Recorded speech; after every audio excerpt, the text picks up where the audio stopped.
Hello, friends. I'm Nitesh Verma from JCAN Immigration Solutions. Okay. Basically, we provide the services for the visa industries in all kind of visa services. Okay. ये हो गया मेरा introduction. आज अब हम बात करेंगे विजिटर्स वीज़ा फॉर यूएसए की. कई बार कुछ लोग कुछ कुछ छोटी छोटी गलतियां कर देते हैं एप्लीकेशन फॉर्म फिल करने में स्पेशली. तो उनको प्रॉब्लम रहता है कि वो छोटी छोटी गलतियां उनको बहुत ही माइनर लगती है, लेकिन कभी कभी वो बहुत ही बड़ा रीज़न बन जाती है आपके वीज़ा को रिफ्यूज़ करने के लिए. लेकिन मैंने कई बार कुछ बहुत सारे फॉर्म्स चेक किए हैं जिसके अंदर ये रहता है कि किसी ने अपना कॉन्टैक्ट नंबर नहीं डाला है, किसी ने मेल आईडी नहीं डाला है, और एक मेन थिंग, लोग अपनी इनकम भी नहीं डालते हैं, which is a main thing. तो मैं आपको क्लियर कर दूं कि आप अपना कॉन्टैक्ट नंबर डालिए क्लियरली. वो आपको कॉन्टैक्ट करे या ना करे ये उनकी प्रॉब्लम है. ईमेल आईडी डालिए. आपका इनकम स्पेसिफिकली डालिए ही डालिए, वो बहुत ही ज़रूरी चीज़ है. ठीक है, ओके.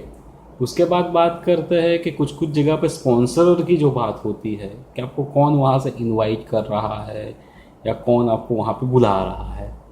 तो उस सेक्शन में मैं कभी कभी देखता हूँ कि लोग बहुत ही बेदरकारी से बहुत ही कम डिटेल्स डाल देते हैं. पर्सन का कभी कभी पूरा नाम नहीं डाला होता है, कभी कभी कॉन्टैक्ट नंबर नहीं डाला होता है, ईमेल आईडी आप छोड़ देते हो, which is a main thing. तो ये सब डालने की बहुत ही ज़रूरत है. एक छोटे छोटे पॉइंट्स हैं जो सारे मिला के आपको वीज़ा की तरफ लेके जाएंगे. तो आपको ये बहुत ही अच्छी तरह से ध्यान रखना है कि you should prepare your form very well, because of आपके वीज़ा बहुत हद तक डिपेंड रहता है आपके फॉर्म के ऊपर. और देन होता है आपका पर्सनल इंटरव्यू. ठीक है, ओके.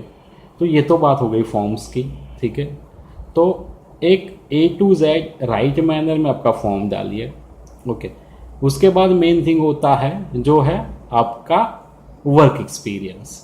आप कहाँ पे काम कर रहे हो, कैसे काम कर रहे हो, करेंटली आपका वर्क पोजीशन क्या है, आपको ये देखना भी बहुत ज़रूरी रहता है.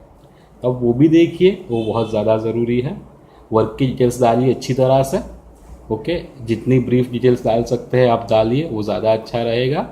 तो जो सामने वाला बंदा है जो आपके फॉर्म्स को रियली में चेक कर रहा है वो आपको ज़्यादा अच्छी तरह समझ पाएगा.